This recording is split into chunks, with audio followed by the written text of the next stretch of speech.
Ladies and gentlemen, and welcome to the weekend podcast, because if you guys remember, during the week, I do Late Night Sentai, which is basically the nightly podcast where I talk about Super Sentai shows, but I figured for a break from that, we would do, on the weekend, something entirely different, and I am just going to talk about whatever I want to talk about.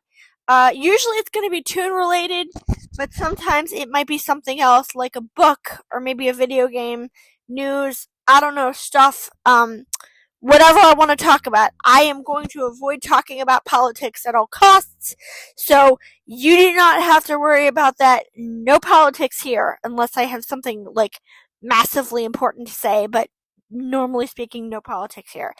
I previously did an episode where I talked about episode 20 of Young Justice. There are only like 4 episodes left, and I have seen this entire series, so I think it's safe to say I already know what's going to happen. And I can just summarize what happens and talk about it. Basically what happens is they discover that Violet has the anti-life equation in them. And if you don't know what the anti-life equation is, I'm not entirely sure, but it's like some kind of formula that can be turned into a super weapon that wipes out humanity, basically. And Granny uses that to take control of Violet, and basically also Terra, Brion, and a couple other members, which I think is redundant since what happens at the end. But basically she does that. They beat her, but then they finally go back to Markovia. And what happens is, Brion goes to annihilate his uncle. I think his uncle deserves it, honestly, I really do. But they talk him down. Unfortunately, the advisor has the ability to influence people. And he is working with the Late, and y'all can see where this is going. Not gonna lie though, that scene of Brion lava punching his uncle is really, really cool. I know that we're all supposed to be sad and freaked out by it, and of course the rest of the team is horrified, because they basically just watch somebody get a hole punched through them, but the effect is amazing. Basically, the Late then enslaves Brion and puts him on the throne of Markovia, and hopefully, if we do get a season 5, they will be able to go back and free him, because I don't necessarily think it's his fault. He was making good progress, he was learning to control himself, but unfortunately the Light just got to him, and that's sad, man, you know. I really like him. I might talk about Black Lightning at some point, because Black Lightning Americanizes him. The story is not exactly the same, but it's something similar, and I'm really curious to know how that works, because he's not a prince in that version, so I don't understand how that would work. But I genuinely like Geoforce, and I really, really want to see him more in future shows, not just Young Justice, but future shows in general, because I think his story is interesting. His story about learning to control his temper, only to be pushed into a corner and lash out, is interesting, because it reminds me of other shows that I may or may not get to. I don't think any of y'all know what I'm talking about. I don't know if I'm going to get to that show, but there's another show that reminds me very, very much of. But anyway, it's sad. It's really sad. But we're not coming back to season 4 until November, because in November I'm going to do a month about my favorite villains, and I get to talk extensively about Clarion in that month. And oh boy, am I looking forward to that, because I love him. Because my favorite type of villain is that sadistic, insane man-child type of villain. And as I said previously, I did not know this, but canonically he's supposed to be 10 years old.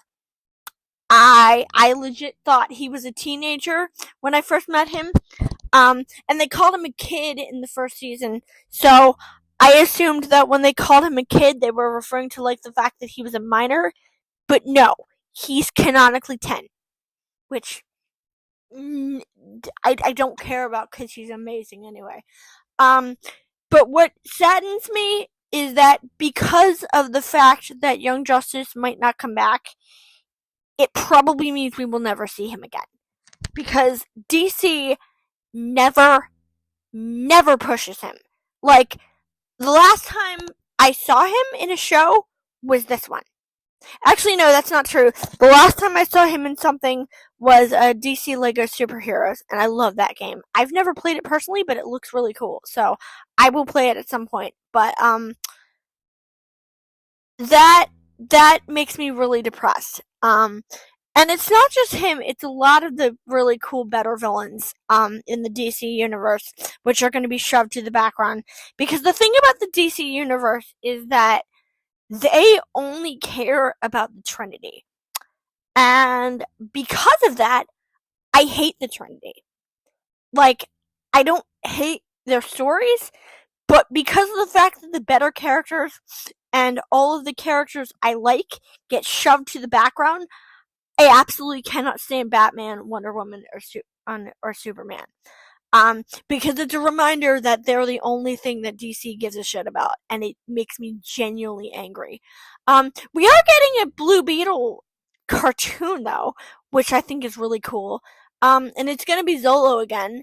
Like I said yesterday, I think it's yesterday. Like I said the last time I did this, I do kind of wish that Eric would stick to the animated and Zolo would stick to the live action, but I like Zolo. So that should be interesting. Is there any other DC related news? Bat Family is coming out, which I'm looking forward to because I'm looking forward to something that's not just Batman. There's nothing else. I might start Doom Patrol. Because Doom Patrol is interesting, and it stars Diana Guerrero, who I really like. Oh no, Runaways is Renzi. Renzi is in the Runaways. Actually, a lot of the characters from Encanto are in this show. I think. Oh, because I think, as far as I remember, Renzi was in Runaways. Diana Guerrero was in Doom Patrol. I think Jessica Darrow was in She-Hulk. That was not DC, that was Marvel, but that's okay. So Jessica Darrow, I believe, was in She-Hulk. I think the girl who played Peppa was in one of these things. I don't remember her name. Carolina Gaitan, I believe her name was Carolina Gaitan. Yeah, it's Carolina Gaitan.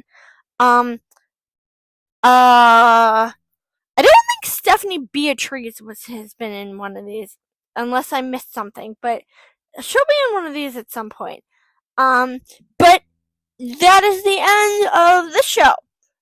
Tomorrow I have something entirely different to talk about because I have something that's been on my mind for a while, which I want to discuss a little bit.